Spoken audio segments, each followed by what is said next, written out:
혹시 이런 생각해 보신 적 있으신가요? 애들 다 크고 시집 장가 보내고 나면 이 지긋지긋한 인간이랑 당장 갈라선다. 내 남은 인생은 나 혼자서 홀가분하게 내 마음대로 살다 죽을 거다. 밥 차려주는 기계 노릇도, 눈치 보며 돈 벌어다 주는 기계 노릇도 이제 다 끝내고 싶다. 50대, 60대 넘어가면서 부부싸움 할 때마다 홧김에 이혼 도장 찍자고 소리치신 적 다들 한 번쯤은 있으실 겁니다. 아니, 솔직하게 말씀드리면 한 번이 아니라 수십 번, 어쩌면 수백 번도 그런 생각을 삼키고 또 삼키며 살아오신 분들도 계시겠죠. 그런데요, 여러분, 진짜로 황혼이혼을 하면 우리가 꿈꾸던 그 자유롭고 우아한 싱글 라이프가 펼쳐질까요? 드라마에서 보던 것처럼 세련된 원룸에서 혼자 와인 한 잔 기울이며 아, 이게 진짜 인생이지 하고 웃을 수 있을까요? 아니면 이른 새벽 텅 빈 냉장고 앞에 서서 아무도 없는 집 안을 멍하니 바라보며 인생이 이게 맞나 싶어 주저앉게 될까요? 오늘 제가 들려드릴 이야기는 67세의 이혼 서류에 도장을 찍었다가 한 달에 150만 원 나오던 국민연금이 90만 원으로 반토막 나버리고 매달 숨만 쉬어도 나가는 고정 지출 때문에 피눈물을 흘리고 있는 어느 60대 부부의 진짜 현실 이야기입니다. 이혼 그 자체보다 준비 없는 노후 재산 분할과 생활비 쪼개기가 우리 인생을 어떻게 나락으로 떨어뜨리는지, 이 잔혹한 숫자의 진실을 모르면 여러분의 노후도 한순간에 무너질 수 있습니다. 그리고 이건 특별히 불운한 누군가의 이야기가 아닙니다. 성실하게 살고 자식 잘 키우고 집 한 채 장만하고 연금까지 준비했는데도 이렇게 되더라는 겁니다. 그게 더 무서운 이야기입니다. 오늘 영상 정말 뼈를 때리는 현실적인 이야기들로 꽉꽉 채웠습니다. 우리 부부의 노후 생활비 구조를 지키고 비참한 노후 빈곤을 피하고 싶으시다면 오늘 영상 무조건 끝까지 시청하셔야 합니다. 중간에 끄시면 나중에 정말 땅을 치고 후회하실지도 모릅니다. 본격적인 이야기에 앞서 저희 채널을 아껴주시는 여러분의 따뜻한 관심이 제게는 참 큰 위로와 용기가 됩니다. 이 채널은 화려한 재테크 성공 신화나 뜬구름 잡는 이야기 대신 정말 우리 또래 분들이 맞닥뜨리는 현실적인 노후 이야기를 솔직하게 풀어드리려고 항상 노력하고 있습니다. 화면 아래에 있는 구독과 좋아요, 그리고 알림 설정까지 살포시 눌러주시면 앞으로도 거칠에 없는 솔직하고 뼈가 되고 살이 되는 진짜 우리들의 노후 이야기를 전해드리는데 아주 큰 힘이 될 것입니다. 늘 함께 해주셔서 고맙습니다. 자, 본격적으로 67세 김 선생님 부부의 이야기를 해볼까 합니다. 두 분은 28살, 참 꽃다운 나이에 중매로 만나 부부의 연을 맺었습니다. 요즘 젊은 사람들처럼 연애를 길게 하고 서로 충분히 알아보고 결혼한 것도 아니었어요. 몇 번 차 한 잔 마시고 집안 어른들이 괜찮다고 하니 그냥 결혼한 거였습니다. 그 시절엔 다들 그렇게 살았으니까요. 남편 김 선생님은 성실함 하나는 동네에서 알아주는 분이었죠. 변변한 기술 하나 없이 시작해서 시장통 모퉁이에서 작은 철물점을 열고는 명절 당일 하루 빼고는 셔터 문을 닫아본 적이 없는 양반이었습니다. 비 오는 날도 눈 오는 날도 몸이 아파도 가게 문은 꼭 열었어요. 문 닫으면 그날 번 돈이 없어지는 거잖아라는 게 그분 인생 철학이었습니다. 아내 이 여사님도 마찬가지였어요. 남편 철물점 뒷방에서 애 둘을 업어 키우며 장부 정리하고 점심때면 찌개 끓여서 남편 밥 챙기고 저녁이면 남은 반찬에 물 말아 후루룩 삼키며 그렇게 악착같이 살았습니다. 자기 몸 돌볼 틈도 없이 남편 가게 일 거들고 아이 키우고 시어머니, 병간호까지 다 해냈습니다. 그 시절 우리네 여자들 살아온 방식, 이 여사님이 딱 그랬습니다. 우리네 60대, 70대 부모님들 살아오신 모습 다 비슷하잖아요. 좋은 옷 한 벌 제대로 못 사 입고 자식들 학원비 된다고 파스 붙여가며 청춘을 다 바쳤습니다. 해외여행은커녕 제주도 한번 가는 것도 사치라 여겼고 맛있는 것도 자식들 먼저 먹이고 자신들은 나중에 먹었습니다. 그게 우리 부모 세대의 사랑 방식이었으니까요. 그렇게 30년 넘게 뼈 빠지게 일해서 서울 변두리에 지은 지 20년 다 된 32평짜리 아파트 하나 장만했고 아이들 둘 다 대학 보내서 번듯하게 직장 잡고 결혼까지 시켰습니다. 아들은 회사 다니며 경기도에 아파트 얻어 살고 있고 딸은 서울 시내에 신혼집 마련해서 잘 살고 있었죠. 남들이 보기엔 성공한 인생이었습니다. 자식들 다 출가시켰고 집 한 채 있고 다달이 나올 국민연금도 남편 앞으로 150만 원 정도 예상되니 이제 두 부부가 등산이나 다니며 오순도순 여생을 즐길 일만 남았다고들 했습니다. 동네 사람들도 참 잘 사셨다며 부러워했지요. 그런데요. 문제는 김 선생님이 철물점을 완전히 정리하고 집에 머무는 시간이 길어지면서부터 시작됐습니다. 이른바 은퇴 증후군이 찾아온 거죠. 평생을 새벽 5시에 눈 떠서 가게 문 열고 밤 9시에 셔터 내리며 살던 사람이 갑자기 할 일이 없어진 겁니다. 처음 한두 달은 이제 좀 쉬어야지 하며 여유를 즐기는 것 같았지만 그것도 잠깐이었습니다. 몸에 밴 습관은 쉽게 사라지지 않아서 새벽 5시면 어김없이 눈이 떠지는데 갈 곳이 없는 겁니다. 그러니 거실 소파에 누워 TV만 보는 날들이 이어졌죠. 아내 이 여사님 입장에서는 답답하기 짝이 없었습니다. 평생 집안일 다 혼자 해왔는데 이제는 남편이 하루 종일 집에 있으니 오히려 더 신경 쓸 일이 늘어난 겁니다. 삼시세끼 밥 차려주는 것도 하루 이틀이지. 친구들 만나러 나갈 때도 남편 밥 걱정에 마음 편히 놀지도 못했습니다. 당신도 이제 취미생활이라도 좀 해봐라고 좋게 말해도 평생 일만 하던 사람이 하루아침에 무슨 취미가 생기겠습니까? 등산 동호회에 등록해줬더니 2번 나가고 그만뒀고 문화센터 수강권을 끊어줬더니 그게 나이 들어서 할 짓이냐며 면박만 줬습니다. 돌아오는 대답은 내가 평생 돈 벌어다 먹여 살렸는데 늙어서 집에서 쉬지도 못하냐는 핀잔뿐이었죠. 그 말이 맞는 말이기도 했지만 이 여사님 입장에서는 그럼 나는요? 나는 평생 뭐 했는데요? 라는 억울함이 목까지 차올랐습니다. 하지만 그 말을 꺼낼 기회도 꺼낼 용기도 없었어요. 그냥 또 삼키는 거죠. 평생 그렇게 삼키며 살아왔으니까요. 사소한 말다툼이 쌓이고 쌓였습니다. 치약 짜는 방식부터 반찬 투정, 이모컨 쟁탈전까지 젊은 시절 서로 바빠서 참고 넘어갔던 섭섭함들이 하루 이틀 붙어 살다 보니 화라산처럼 터지기 시작한 겁니다. 그동안 못했던 싸움을 한꺼번에 다 하는 것처럼 작은 일도 크게 번지기 일쑤였습니다. 어느 날은 저녁 밥상에 올라온 찌개가 짠에 싱겁네 하다가 그만 큰 싸움이 났습니다. 그동안 가슴속에 꾹꾹 눌러 담았던 원망들이 쏟아져 나왔죠. 내가 당신 구질구질한 철물점 뒷방에서 평생 썩은 거 억울해서라도 이젠 내 마음대로 살 거다. 아내의 폭탄 선언에 남편도 지지 않았습니다. 누구는 밖에서 뼈 빠지게 일하고 싶어서 한 줄 알아? 나도 지긋지긋해. 당장 도장 찍어. 그렇게 홧김에 시작된 싸움이 결국 이혼 소송으로까지 이어졌습니다. 자식들도 처음에는 말렸지만 두 분 다 너무 완강하니 결국 두 분 편하신 대로 하시라며 손을 놓아버렸죠.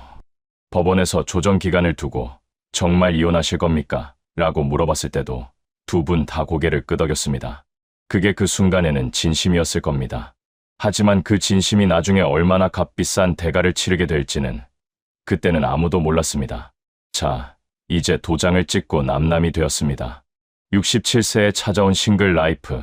겉으로는 쿨하게 합의 이혼을 하고 재산을 나누기 시작했습니다. 현재 살고 있던 아파트 시세가 대략 8억 정도 되었습니다. 이걸 절반씩 나누기로 했죠. 아파트를 팔지 않고 한 사람이 들어가서 사는 방법도 있었지만 두 분 다 그 집에 얽힌 기억들을 정리하고 싶다고 했습니다. 부동산에 금매로 집을 내놓고 세금 떼고 복비 떼고 나니 각자 손에 쥐어진 돈은 3억 8천만 원 정도였습니다. 이 돈으로 김 선생님은 경기도 외곽의 작은 오피스텔 전세를 구했고 이 여사님은 딸네 집 근처 빌라로 반전세로 들어갔습니다. 각자 새 출발을 한 셈이었죠. 처음 한 달은 좋았습니다. 누구 눈치 볼 필요 없이 늦잠 자고 먹고 싶을 때 먹고 이 여사님은 친구들과 온천 여행도 다녀오고 오랫동안 못 갔던 성당 봉사활동도 다시 시작했습니다. 김 선생님은 소파에 누워 밤새 야구를 봐도 잔소리하는 사람이 없었으니까요. 냉장고에 자기가 좋아하는 것만 채워넣고 먹고 싶을 때 꺼내 먹고 진작 갈라설 걸 이렇게 속이 편한데 라며 콧노래를 불렀습니다. 주변 사람들에게도 잘 결정했다는 말을 들었습니다. 이 나이에도 새 출발을 할 수 있다며 응원해주는 친구들도 있었고 심지어 부럽다고 하는 사람도 있었어요. 그렇게 자유의 바람이 두 사람을 잠시 들뜨게 했습니다. 하지만 이 달콤한 자유는 딱 3개월, 아니 6개월도 채 가지 못했습니다. 당장 통장에 찍히는 현실적인 숫자들, 바로 돈 문제가 두 사람의 숨통을 조여오기 시작한 겁니다. 이혼 전 김 선생님은 자신이 평생 보험료를 냈으니 국민연금 150만 원이 온전히 자기 통장으로 들어올 거라 굳게 믿고 있었습니다. 그런데 웬걸요. 연금공단에서 날아온 통지서를 보니 찍힌 금액은 90만 원 남짓이었습니다. 바로 분할연금 제도 때문이었습니다. 많은 분들이 이 제도를 모르시는데 정말 중요한 내용이니 잘 들어주세요. 국민연금법에 따르면 혼인 기간 동안 형성된 연금 수급권은 이혼 시 배우자에게 분할 청구될 수 있습니다. 즉, 국민연금을 직접 낸 사람이 아니어도 결혼해서 함께 생활하는 동안 배우자가 연금에 기여했다고 보아 그 몫을 나눠주는 겁니다. 이 여사님이 정당하게 연금 분할을 청구한 것이죠. 평생 전업주부로 살았지만 혼인 기간이 길었던 이 여사님 몫으로 60만 원가량이 쪼개져 나간 겁니다. 90만 원. 혼자 사니까 이 정도면 충분할 거라고 생각하실 수 있습니다. 하지만 생활비 명세서를 들여다보면 상황은 완전히 다릅니다. 이혼 전에는 부부가 한 집에 살며 관리비 20만 원이면 좋겠습니다. 가스비, 전기세 묶어서 10만 원 남짓, 식비도 같이 장을 봐서 해먹으니 6, 70만 원 선에서 방어가 되었습니다. 두 사람이 함께 내던 건강보험료도 나눠 내면 그만이었죠. 경제학에서 말하는 규모의 경제가 가정에도 똑같이 적용되는 겁니다. 같이 살면 한 명이 두 명치 생활비를 쓰지 않아도 됩니다. 그런데 살림이 두 개로 쪼개지니 어떻게 됩니까? 김 선생님 오피스텔 관리비 15만 원, 인터넷 폰 요금 7만 원, 겨울철 난방비 10만 원이 고스란히 나갑니다. 혼자 사니 밥해 먹기 귀찮아 동네 식당에서 대충 사 먹거나 배달을 시키는데 요즘 찌개 하나도 만 원이 훌쩍 넘습니다. 하루에 2만 5천 원씩만 식비로 써도 한 달이면 75만 원입니다. 그런데 하루 2만 5천 원이 그렇게 큰 돈이 아닙니다. 아침에 편의점에서 삼각김밥 하나 사 먹고 점심에 국밥 한 그릇 먹고 저녁에 치킨 시켜 먹으면 2만 5천 원이 훌쩍 넘어가거든요. 건강보험료도 큰 문제였습니다. 직장가입자인 자식 밑으로 들어가려 했으나 재산과 소득 기준에 걸려 지역가입자로 전환되었는데 그 금액만 17만 원이 나왔습니다. 왜냐하면 전세 보증금도 재산으로 잡히거든요. 가진 게 없는 것 같아도 건강보험공단 눈에는 그게 재산입니다. 자, 한번 계산해 보겠습니다. 관리비 15만 원, 통신비 7만 원, 난방비 10만 원, 식비 75만 원, 건강보험료 17만 원, 합치면 124만 원입니다. 들어오는 돈은 90만 원인데 기본 지출만 해도 34만 원이 부족합니다. 거기에 병원 한번 가면 진료비에 약값에 교통비까지 경조사비에 옷 한 벌이라도 사면 당장 통장이 마이너스입니다. 결국 김 선생님은 전세 보증금 외에 수중에 남겨둔 여윳돈을 한 달에 50만 원씩, 70만 원씩 야금야금 빼쓰기 시작했습니다. 60이 넘은 나이에 어디 가서 다시 일자리를 구하기도 쉽지 않았습니다. 경비 자리라도 알아보려 했지만 그마저도 경쟁이 치열해 번번이 미끄러졌죠. 나이에다가 고관절도 좋지 않아서 오래 서 있기가 힘들다 보니 더 어려웠습니다. 친구들 만나서 막걸리 한 잔 사는 것도 이제는 지갑 눈치를 보게 되었습니다. 젊은 시절엔 후배들 밥 한 끼 사는 게 대수롭지 않았는데 이제는 만 원짜리 한 장이 무거워진 겁니다. 예전에는 아내가 깎아주는 과일 먹으며 무심하게 넘겼던 일상들이 혼자 마트에 가서 사과 한 알 비싸서 들었다 놨다 하는 비참한 현실로 돌아온 겁니다. 그렇다면 아내 이 여사님의 상황은 좀 나았을까요? 분할받은 연금 60만 원에 기초연금 일부를 합쳐 겨우 90만 원 남짓한 돈이 들어왔습니다. 딸네 집 근처라 좋기는 했지만 빌라 반전세 월세로 매달 40만 원이 고정적으로 나갔습니다. 남은 50만 원으로 한 달을 살아야 했는데 거기서 병원비가 문제였습니다. 젊어서 쪼그려 앉아 일한 탓에 무릎 관절염이 심해 다다리 주사 맞고 약 타먹는 데만 20만 원이 깨졌습니다. 관절염이라는 게 한 번 시작되면 안 갈 수가 없습니다. 안 가면 나중에 더 큰 돈이 드니까요. 남은 돈 30만 원으로 쌀 사고 부싯거리 사고 나면 미장원 가서 파마 한 번 할 돈이 없었습니다. 친구들 모임에 나가고 싶어도 밥 한 끼 값이 부담스러워 점점 연락을 줄이게 됐습니다. 딸이 가끔 와서 용돈을 쥐어주긴 했지만 자식들 살기도 팍팍한데 매번 손을 벌릴 수도 없는 노릇이었죠. 한 번은 딸이 용돈 봉투를 내밀며 엄마, 괜찮아? 라고 물어봤는데 이 여사님이 그냥 눈물이 왈칵 나더랍니다. 딸 앞에서 울면 안 된다 싶어 억지로 웃었지만 집에 혼자 돌아오는 길에 버스 안에서 그냥 흐르는 눈물을 닦지도 못하고 앉아 있었다고 합니다. 결국 이 여사님도 식당 주방 보조 알바를 나가기 시작했습니다. 무릎이 끊어질 듯 아팠지만 당장 다음 달 월세와 가스비를 내려면 어쩔 수 없었습니다. 하루 6시간씩 서서 설거지하고 재료 다듬고 밥솥 들다 보면 퇴근할 즈음엔 무릎이 퉁퉁 붓기 일쑤였습니다. 그래도 버텼습니다. 자식한테 손 벌리는 것보다는 낫다 싶어서요. 내가 늙어서 이 고생 안 하려고 이혼했는데 결국 파출부 신세라니. 밤마다 혼자 팥을 붙이며 눈물을 훔치는 날이 많아졌습니다. 자유를 찾겠다고 내린 결정이 오히려 더 힘든 굴레가 되어버린 겁니다. 적어도 같이 살 때는 밥은 함께 먹었고 아프면 물이라도 떠다 주는 사람이 있었는데 진짜 비극은 몸이 아플 때 찾아왔습니다. 어느 겨울날 김 선생님이 화장실에서 미끄러져 고관절을 다치고 말았습니다. 아무도 없는 오피스텔 바닥에 쓰러져 꼼짝도 못하고 있다가 통증을 참으며 겨우겨우 핸드폰을 집어 119를 불렀습니다. 혼자 넘어졌을 때 아무도 없다는 것, 그 무서움을 그때 처음 느꼈다고 했습니다. 응급실에 실려가서 수술을 해야 한다는 얘기를 들었을 때 보호자, 동의서에 사인할 사람이 필요해서 자식들에게 연락을 했죠. 아들이 헐레벌떡 뛰어왔지만 직장 생활하는 아들이 병실을 지킬 수는 없었습니다. 이틀은 그럭저럭 지냈지만 그 이후부터는 간병인을 써야 했는데 하루에 15만 원이랍니다. 열흘만 누워 있어도 150만 원, 한 달이면 450만 원입니다. 수술비는 건강보험이 일부 커버해줬지만 간병비는 오롯이 본인 부담이었습니다. 옛날 같았으면 아내가 곁에서 물수건이라도 짜주고 미음이라도 끓여 먹였을 텐데 사실 이 여사님도 그 소식을 전해 들었을 때 잠깐 달려가야 하나 싶은 마음이 들었다고 합니다. 하지만 이미 남남이 된 사이인데 선뜻 나설 수가 없었죠. 자식들 눈치도 보이고 본인 자존심도 있고 차가운 병실 천장을 바라보며 김 선생님은 태어나서 처음으로 뼈저린 외로움과 후회의 눈물을 흘렸습니다.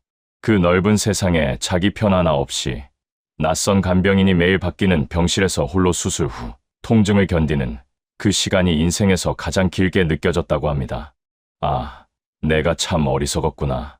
밥상에서 반찬 투정하던 그 시절이 내 인생에서 가장 따뜻했던 때였구나. 퇴원 후 텅 빈 오피스텔에 돌아온 김 선생님. 절뚝거리는 다리로 편의점 도시락을 전자레인지에 돌려 플라스틱 숟가락으로 밥을 떠먹는데 목이 메어 밥이 넘어가지 않았습니다. 수술 후에 잘 먹어야 한다는 건 알았지만 먹고 싶지 않았습니다. 아니, 먹을 기력이 없었습니다. 벽에 걸린 달력을 보니 이혼한 지 딱 2년째 되는 날이었습니다. 통장 잔고는 바닥을 보이고 있었고 이제 진짜 남은 건 오피스텔 보증금뿐이었습니다. 이대로 가다간 몇 년 안에 이 보증금마저 다 까먹고 길거리에 나앉거나 요양원 신세를 져야 할 판이었습니다.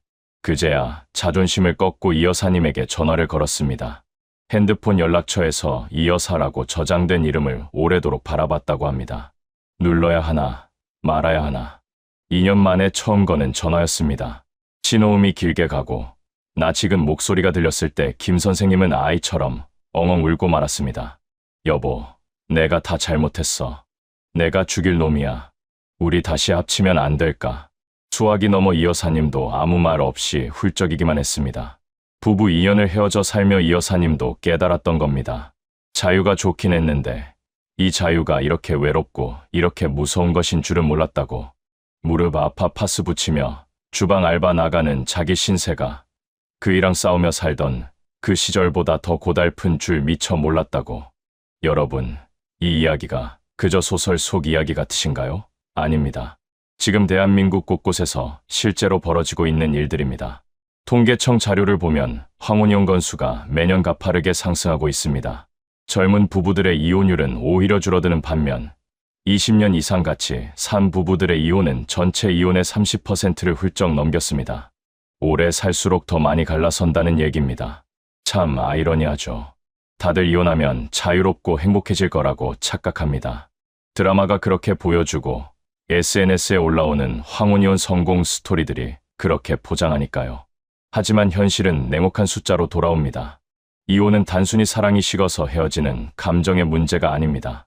평생 구축해 놓은 하나의 경제 공동체를 억지로 두 개로 찢어버리는 아주 잔혹한 재무적 재앙입니다. 그것도 20대, 30대에 이혼하는 것과 60대에 이혼하는 건 차원이 다릅니다. 20대엔 다시 일할 수 있고 다시 모을 수 있습니다. 하지만 60대, 70대엔 이미 소득이 끊기거나 끊겨가는 시점입니다. 실수를 만회할 시간이 없습니다. 집 한 채, 연금 하나로 부부가 같이 살면 100만 원으로도 어떻게든 비비고 살 수 있습니다. 반찬 하나를 해놔도 같이 먹고 난방을 틀어도 같이 온기를 나눕니다. 아플 때 물 한 잔 떠다 주는 사람이 있고 밤에 잠 못 자도 옆에 숨소리라도 들립니다. 하지만 따로 살게 되는 순간 주거비부터 식비, 공과금까지 모든 비용이 2배로 뻥튀기 됩니다. 거기다 한 살 한 살 나이가 들수록 무섭게 늘어나는 의료비와 간병비는 혼자 힘으로 절대 감당할 수 없습니다. 60대엔 무릎이 아프고 70대엔 허리가 무너지고 80대엔 치매가 올 수 있습니다. 이걸 혼자 버텨야 한다면 그 비용이 얼마나 될지 상상이 되십니까? 자식들이 챙겨줄 거라고요. 천만의 말씀입니다. 자식들은 자기 가정 건사하고 애들 학원비 내기도 벅찹니다. 명절에 용돈 조금 쥐어주는 것도 요즘엔 쉽지 않은 세상입니다. 결국 늙고 병들었을 때 내 곁에 있어 줄 사람은 미우나 고우나 평생을 지지고 볶으며 살아온 내 배우자 한 사람뿐입니다. 그게 냉정한 현실입니다. 오늘 제 이야기를 들으시고 마음이 무거워지셨을지도 모르겠습니다. 어쩌면 우리 얘기 같아서 가슴이 뜨끔하셨을 분도 계실 겁니다. 하지만 제가 이렇게 아프고 뼈 때리는 현실을 말씀드리는 이유는 단 하나입니다. 홧김에 섭섭함에 내뱉은 말 한마디로 평생 일궈온 소중한 노후를 망치지 마시라는 겁니다. 부부싸움 안 하고 사는 부부가 어디 있습니까?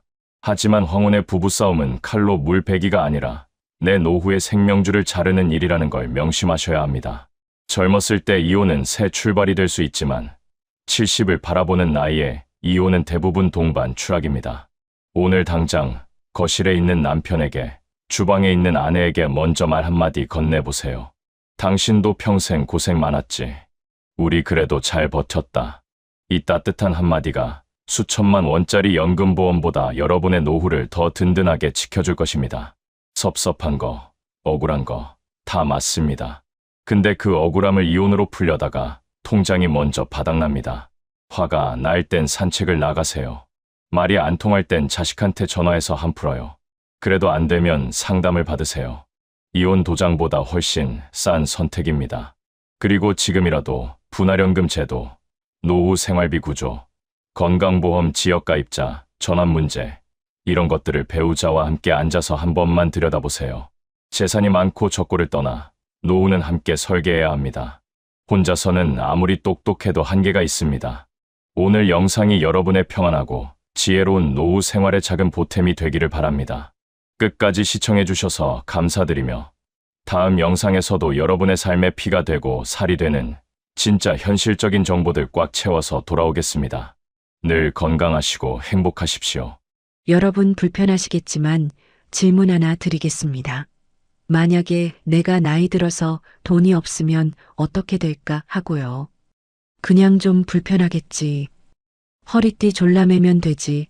뭐 이렇게 생각하셨나요? 근데 오늘 이 영상을 다 보시고 나면 그 생각이 완전히 바뀌실 거예요. 노후에 돈이 없다는 건 그냥 불편한 게 아니에요. 자식이 전화를 안 받기 시작하고 평생 친구라 믿었던 사람들이 하나둘 멀어지고 아주 작은 돈 앞에서도 고개를 숙여야 하고 내 삶의 어떤 것도 내 마음대로 선택할 수 없게 되고 결국은 세상도 밉고 나 자신도 미워지는 그런 일이 벌어지는 거예요.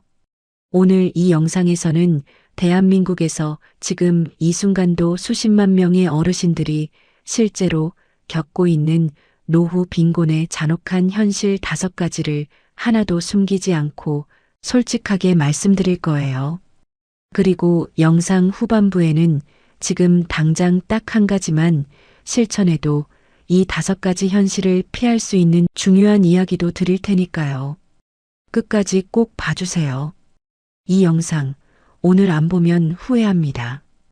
이 채널이 좋으셨다면 구독 버튼 한 번만 눌러주세요. 좋아요와 알림 설정까지 해주시면 이런 진심 담긴 이야기를 더 자주 전해드릴 수 있어요. 진심으로 감사드립니다. 자, 그럼 이제 본론으로 들어갈게요. 오늘 드릴 이야기는요, 학교에서도 안 가르쳐주고 자식들도 잘 모르고 심지어 당사자인 우리 어르신들도 막상 닥치기 전까지는 실감을 못 하시는 그런 이야기예요. 근데 이게 현실이에요. 차갑고 냉혹한 현실이요. 첫 번째 이야기부터 시작할게요. 돈이 없어지면 가장 먼저 무너지는 게 어디인 줄 아세요? 가족이에요. 그것도 가장 가까운 자식이요. 이 말이 너무 야박하다고 느끼시는 분들도 계실 거예요. 에이, 설마 내 자식이 그러겠어? 하고요. 근데 솔직히 한번 생각해 보세요. 경기도 어딘가에 사시는 김옥순 할머니, 올해 72세예요. 슬아의 아들 둘, 딸 하나, 자녀 셋을 키웠어요. 남편이 먼저 세상을 뜨고 나서 혼자가 됐는데 처음 몇 년은 괜찮았어요. 자식들이 명절마다 왔고 가끔은 외식도 했어요. 그런데 남편 퇴직금이랑 그동안 모아뒀던 돈이 다 떨어지고 기초연금 25만 원에 이것저것 빠지고 나서 실제로 손에 쥐는 돈이 거의 없어진 순간부터 자식들의 연락이 조금씩 줄기 시작했어요. 처음에는 바쁜가 보다 했어요. 애들도 자기 삶이 있으니까. 근데 어느 날부터인가 명절에 둘째 아들이 올해는 처가 쪽에 먼저 들러야 해서요. 하고 말하더라는 거예요. 그 다음 명절엔 큰아들도 아이가 아파서요라고 했어요. 막내딸은 아예 전화 한 통만 했어요. 할머니가 돈이 필요하다거나 아프다거나 뭔가 부담이 될 것 같으면 연락이 더 뜸해졌어요. 반대로 명절 때 용돈이라도 줄 수 있을 것 같으면 연락이 오더래요. 이게 옥순 할머니만의 이야기가 아니에요. 보건복지부 통계를 보면 우리나라만 65세 이상 독거노인이 지금 200만 명을 넘어섰어요. 이 중에서 가족과 거의 연락 없이 지내는 분이 절반 가까이 된다는 조사 결과도 있어요. 그리고 그 연락이 줄어드는 가장 큰 이유 중 하나가 부모가 경제적으로 어려워졌을 때라는 거예요. 이게 통계예요. 숫자가 이렇게 말하고 있어요. 왜 그럴까요? 나쁜 자식이라서? 꼭 그런 건 아니에요. 요즘 20, 30대, 40대 자녀들도 사실 먹고 살기가 빠듯해요. 집값, 아이 교육비, 노후 걱정, 이것저것 다 하면 부모님한테 손을 내밀기가 무서운 거예요. 부모가 경제적으로 탄탄하면 자식들은 그냥 마음 편하게 연락하고 찾아올 수 있어요. 뭔가를 해드릴 수도 있고 그냥 밥 한 끼 같이 먹을 수도 있고요. 근데 부모가 돈이 없으면 찾아갈 때마다 마음이 무거워지는 거예요. 혹시 뭔가를 달라고 하시면 어쩌나, 혹시 용돈 드려야 하는 건 아닌가, 이런 마음이 드는 거거든요. 그게 발걸음을 점점 무겁게 만들어요. 그게 전화 한 통조차 부담스럽게 만드는 거예요. 그래서 어떻게 되느냐고요? 부모는 기다려요. 전화 오기를요. 생일인데 연락이 없네. 오늘 비가 오는데 아무도 문자 하나 안 하네. 처음엔 서운하고 그 다음엔 서럽고 나중엔 그냥 포기해버려요. 차라리 기대를 안 하는 게 낫겠다 싶어지는 거예요. 그 마음이 얼마나 시릴지 여러분 잠깐만 생각해봐도 알 수 있을 거예요. 돈이 있을 때의 가족과 돈이 없을 때의 가족은 달라요. 이게 잔인한 현실이에요. 그래서 어르신들이 자식한테 기대지 마라. 노후 돈이 효도라는 말을 하는 거예요. 이게 자식 욕하는 말이 아니에요. 돈이 있어야 자식도 편하게 찾아올 수 있다는 말이에요. 돈이 있어야 가족이 모일 수 있는 분위기가 만들어진다는 말이에요. 이제 두 번째 이야기 해볼게요. 이번엔 친구 이야기예요. 65 이후에 사람들이 가장 많이 하는 말이 뭔지 아세요? 친구들이 하나둘 사라지네요. 물론 세상을 떠나는 분들도 계시지만 오늘 제가 말씀드리려는 건 그런 이야기가 아니에요. 살아있는데도 서로 멀어지는 그 이야기예요. 전라북도에서 사시는 박성철 할아버지, 올해 68이에요. 60세까지 중소기업에 다니다가 퇴직했고요. 퇴직 후엔 열심히 살았어요. 근데 퇴직금이랑 그동안 모아뒀던 돈이 자식 결혼 지원이며 각종 지출로 많이 빠져나갔어요. 지금 남은 건 국민연금 월 60만 원 정도. 거기서 집 월세 35만 원 빠지면 실제로 쓸 수 있는 돈이 한 달에 25만 원 남짓이에요. 친구들 모임이 있어요. 고등학교 동창 모임인데 한 달에 한 번씩 만나요. 처음엔 그냥 삼겹살집에서 만났는데 언제부터인가 분위기가 조금 바뀌었어요. 한 친구가 우리 이제 좀 좋은 데서 먹자.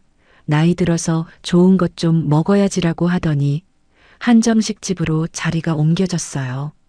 1인당 5만 원이에요.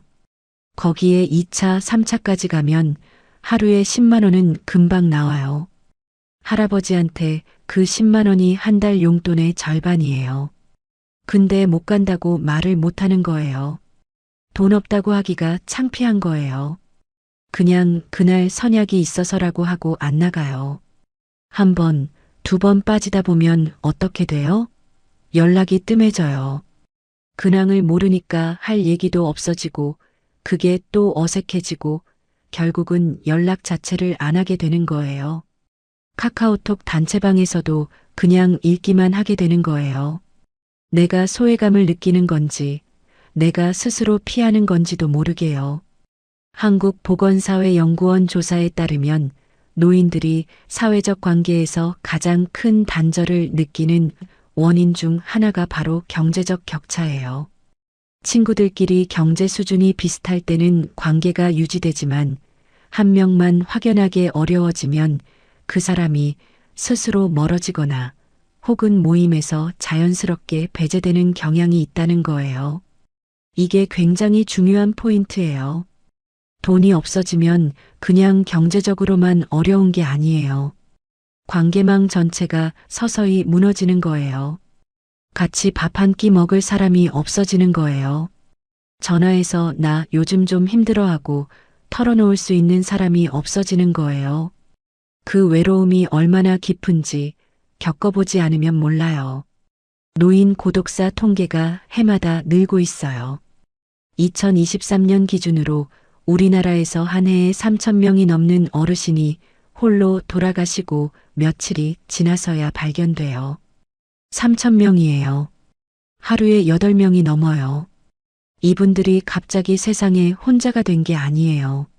서서히 관계가 무너지면서 친구도 가족도 없어지면서 그렇게 혼자가 된 거예요. 그리고 그 시작점에 많은 경우 경제적 어려움이 있었어요. 그러니까 여러분, 친구 관계라는 게 그냥 감정적인 문제만이 아니에요. 돈의 문제이기도 해요. 아프게 말하면 그래요. 세 번째 이야기를 해드릴게요. 이건 아마 오늘 영상에서 가장 가슴 아프게 느껴지실 이야기일 거예요. 존엄성에 대한 이야기예요. 경남 어딘가에 사시는 이정자 할머니, 올해 73세예요. 평생 살면서 남한테 손 벌려본 적 없이 사셨대요. 일하셨고 절약하셨고 자식들 다 키우셨어요. 그런데 남편이 5년 전에 뇌졸중으로 쓰러지면서 모아뒀던 돈이 병원비로 거의 다 나갔어요. 남편은 2년 전에 세상을 떠났고요. 지금은 기초생활수급자로 등록이 되어 있어요. 어느 날 동사무소에 서류 받으러 가셨대요. 담당 공무원이 젊은 분이었는데 뭔가 서류가 하나 부족하다면서 다시 가져오라고 했대요. 2번이나 갔다 오셨어요. 세 번째 갔더니 이번엔 다른 직원이 같은 서류로도 된다고 하더래요. 할머니가 그럼 처음부터 그렇게 말씀해 주셨으면 됐잖아요 라고 하셨대요. 근데 그 직원이 약간 귀찮다는 표정으로 규정이 그래요라고 하더래요. 집에 오셔서 우셨대요. 억울해서가 아니에요. 평생 이런 대접 받아본 적 없는데 이 나이에 이렇게 무시당하는구나 싶어서요. 돈이 있었으면 내 딸 같은 나이의 직원한테 이런 표정을 받지 않아도 됐겠지 하는 생각이 드셨대요. 이게 아주 작은 사례처럼 보일 수 있어요. 근데 이런 일들이 쌓여가는 거거든요. 마트에서 계산할 때 현금이 조금 부족해서 물건을 하나 빼야 할 때, 뒤에 줄 서 있는 사람들의 시선을 느낄 때, 병원에서 비급여 항목이 있다고 하는데 그거 빼주세요 해야 할 때, 손자 생일에 선물 하나 사주고 싶은데 이번엔 그냥 전화로만 해야 할 때, 이런 순간들이 하루에도 몇 번씩 찾아오는 거예요. 어르신들이 이런 말씀을 하세요. 사람이 나이 들면 돈이 없으면 두 가지를 잃는다고요. 하나는 건강이고 하나는 체면이라고요. 그런데 사실 그 중에서 더 오래, 더 깊게 아픈 건 체면이에요. 몸의 통증은 약을 먹으면 조금 낫는데 마음의 상처는 그게 잘 안 돼요. 우리나라 노인 자살률이 OECD 국가 중 압도적인 1위예요. 10만 명당 40명이 넘어요. 전체 연령대 중에서도 노인 자살률이 가장 높고요. 그 원인을 분석한 연구들을 보면 경제적 어려움이 자살 시도의 주요 원인 중 하나로 꼽혀요. 하지만 전문가들은 단순히 돈이 없어서가 아니라 돈이 없어지면서 함께 무너지는 자존감과 사회적 역할의 상실이 핵심 원인이라고 말해요. 즉, 돈이 없으면 그냥 가난한 게 아니에요. 나는 이제 아무 쓸모가 없는 사람이 됐구나. 나는 이제 사람 대접을 받기 어렵구나. 이 느낌이 사람을 무너뜨리는 거예요. 그게 존엄성의 상실이에요. 돈이 있다는 게 반드시 큰 부자가 되라는 말이 아니에요. 적어도 일상에서 고개 숙이지 않아도 되는 수준. 누군가의 눈치를 보지 않아도 되는 수준. 그 정도는 돼야 한다는 말이에요. 자, 네 번째 이야기로 넘어갈게요. 선택권이에요. 이게 아마 젊을 때는 잘 실감이 안 되는 개념일 거예요. 근데 노후에 돈이 없어지면 일상에서 어떤 것도 자기 마음대로 선택할 수 없게 된다는 게 어떤 느낌인지 아세요? 부산에 사시는 최순분 할머니, 올해 69세예요. 무릎이 안 좋으셔서 오르막길이 있는 동네를 피해서 살고 싶으셨어요.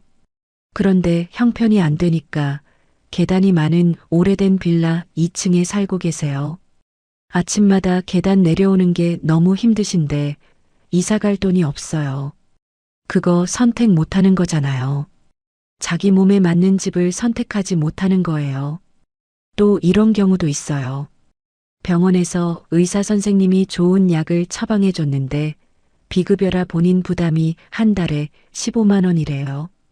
그 약이 효과가 더 좋은 건 알겠는데 감당이 안 되니까 그냥 전에 먹던 약으로 해주세요라고 말씀하실 수밖에 없는 거예요. 자기 건강에 대한 선택권도 없는 거예요. 드시고 싶은 음식도 골라 먹기가 힘들어요. 더운 여름에 에어컨 틀고 싶어도 전기세 생각에 참으세요.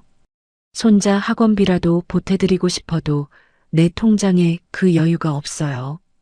여행 한번 가고 싶어도 거기서 쓸 돈이 없으니까 그냥 집에 있어야 해요. 어디를 가도 무엇을 해도 먼저 드는 생각이 이거 얼마야? 내가 감당할 수 있어? 가 되는 거예요. 이게 얼마나 숨막히는 삶인지 생각해 보셨어요? 인간이 행복하다고 느끼려면 기본적으로 자기 삶에 대한 주도권이 있어야 해요. 내가 선택하고, 내가 결정하고, 내가 책임질 수 있어야 해요. 그게 자존감의 근본이거든요. 근데 돈이 없으면 그 주도권이 서서히, 아주 서서히 사라지는 거예요. 처음엔 작은 것부터 시작해서 나중엔 내 삶의 모든 부분이 돈의 논리에 지배받게 되는 거예요. 어떤 어르신이 이런 말씀을 하셨어요. 젊었을 때는 내가 주인공이었어. 그런데 늙고 나서 돈이 없어지니까 나는 이제 그냥 조연도 아니야. 엑스트라야. 그 말이 얼마나 쓸쓸한지. 주인공이었던 사람이 엑스트라가 된 느낌. 그게 선택권 박탈의 현실이에요. 통계청 자료를 보면 우리나라 65세 이상 노인 중 약 43%가 상대적 빈곤 상태에 있어요. OECD 평균이 14%인데 우리나라가 43%예요. 3배가 넘어요. 이게 단순한 숫자가 아니에요. 노인 2명 중에 거의 1명은 지금 이 순간 선택권이 거의 없는 삶을 살고 있다는 말이에요. 그 선택권 없는 삶이 하루하루 쌓이면 어떻게 돼요? 5번째 이야기로 이어지는 거예요. 마지막 5번째 이야기예요. 이게 어쩌면 가장 깊은 이야기예요. 마음의 빈곤이에요. 경기도에 사시는 강호준 할아버지, 올해 71예요. 젊었을 때는 열심히 사셨어요. 공장 다니셨고, 야근도 하셨고, 주말도 반납하셨어요. 자식 셋 다 대학 보내셨고, 2명은 취직도 시켜드렸어요. 그런데 정작 본인 노후 준비는 못 하셨어요.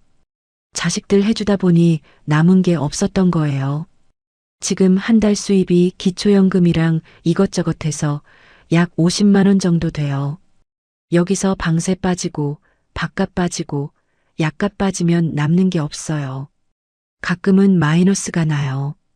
처음엔 화가 나셨대요. 자식들한테요. 내가 이렇게까지 해줬는데 왜 아무도 나한테 신경을 안 쓰나? 명절에 자식들이 안 오면 밤새 술을 드셨대요. 전화해서 따지기도 하셨대요. 자식들은 자기들 먹고 살기도 힘들다고 했어요. 그러다 보니 더 사이가 멀어졌어요. 그 다음엔 사회가 밉더래요. 세금은 열심히 냈는데 돌아오는 게 없다고. 왜 나 같은 사람을 이렇게 내버려 두나고. 뉴스를 보면 왜 저런 사람들은 잘 사나 싶고 왜 나는 이렇게 됐나 싶고요. 그런데 그게 제일 무서운 게 뭔지 아세요? 어느 순간부터는 세상도 자식도 사회도 안 밉고 그냥 내가 밉더래요. 내가 더 잘 준비했어야 했는데, 내가 더 아껴 썼어야 했는데, 내가 덜 퍼줬어야 했는데, 자책이 시작되는 거예요. 그리고 그 자책이 깊어지면 서서히 의욕이 사라져요. 뭘 해도 재미가 없어요. 아침에 일어나기도 싫어요. 그냥 오늘 하루도 무사히 지나가면 됐지 하는 생각이 드는 거예요. 이게 심리학에서 말하는 학습된 무기력이에요. 아무리 해봐도 안 되니까 그냥 포기해버리는 거예요. 그게 마음의 빈곤이에요. 통장이 비는 것보다 마음이 비는 게 더 무서운 거예요. 돈이 없으면 밥을 못 먹지만 마음이 비면 밥이 있어도 먹고 싶지가 않거든요. 노인 우울증 비율이 우리나라에서 어마어마해요. 만 65세 이상 어르신 중 약 30%가 우울증을 경험하고 있다는 연구 결과가 있어요. 셋 중 하나예요. 그리고 그 원인의 상당 부분이 경제적 어려움과 사회적 고립의 복합작용이에요. 근데 더 안타까운 건 이분들 대부분이 병원에 안 가신다는 거예요.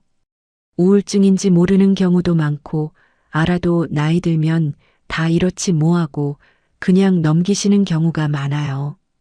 병원비가 부담돼서 못 가시는 경우도 많고요. 그렇게 그냥 혼자 마음속으로 삭히다가 어느 날 그분의 이야기가 고독사 통계가 되는 거예요. 저는 이 이야기를 하면서 정말 마음이 많이 무거워요. 왜냐면 이게 남의 이야기가 아니거든요. 지금 이 영상을 보고 계신 분들 중에도 혹은 여러분 주변 어르신들 중에도 이 5가지 현실 중 하나쯤은 이미 경험하고 계신 분들이 있을 거예요. 자, 그러면 이제 이런 질문이 생기시겠죠. 그래서 어쩌라고요? 이미 늦은 거 아닌가요? 하고요. 아니에요. 늦지 않았어요. 오늘 이 영상을 보고 있는 이 순간이 바로 시작할 수 있는 순간이에요. 먼저 가장 중요한 건 현실을 직시하는 거예요. 나의 노후가 어떻게 될지, 지금 내 통장에 뭐가 남아 있는지, 한 달에 얼마가 들어오고 나가는지, 그걸 딱 한 번만 솔직하게 들여다보는 거예요. 많은 분들이 그게 무서워서 아예 안 보세요. 근데 안 보면 안 바뀌어요. 두 번째로 작은 관계부터 다시 쌓으세요. 거창한 모임이 아니어도 돼요. 동네 복지관에 나가셔도 되고, 종교 모임에 나가셔도 되고, 그냥 아파트 경비 아저씨한테 안부 인사 한마디라도 해보시는 거예요. 관계는 한번 끊기면 다시 잇기가 정말 힘들어요. 지금 있는 관계를 유지하는 게 중요해요. 세 번째로 몸과 마음 건강을 먼저 챙기세요. 아프면 돈이 훨씬 더 빨리 나가요. 예방이 치료보다 훨씬 싸요. 걷기, 규칙적인 식사, 이 두 가지만 지켜도 의료비가 크게 줄어드는 연구 결과가 있어요. 그리고 마음이 힘드신 분들은 전문 상담을 받아보시는 걸 꼭 권해드려요. 요즘은 지역 복지관이나 정신건강증진센터에서 무료로 상담받을 수 있는 곳이 많아요. 네 번째로 가능하다면 작은 수입이라도 만들어 보세요. 꼭 큰 돈이 아니어도 돼요. 한 달에 2, 30만 원이라도 내 손으로 벌면 그 돈이 주는 자존감이 어마어마하게 달라요. 노인 일자리 사업이 전국에 있어요. 시니어 클럽도 있고요. 동사무소에 한 번만 물어보세요. 다섯 번째로 제발 자식한테 짐이 되고 싶지 않다면 지금 당장 국민연금 납부 이력을 확인해 보세요. 혹시 아직 임의 가입이 가능한 상황이라면 조금이라도 납부해서 수령액을 늘리는 것도 방법이에요. 기초연금도 꼭 신청하세요. 내가 해당이 안 되겠지 하고 넘기시는 분들 많은데 의외로 받을 수 있는 분들이 많아요. 이 다섯 가지를 오늘 다 하실 필요는 없어요. 딱 하나만 하세요. 오늘 잠자리에 들기 전에 딱 하나만 실천해 보세요. 그게 변화의 시작이에요. 오늘 이야기 어떠셨어요? 마음이 좀 무거워지셨을 것 같아요. 근데 이 무거운 마음이 사실은 선물이에요. 지금 이 무게를 느끼는 분들이 변화를 만들 수 있는 분들이거든요. 돈이 전부냐고요? 아니에요.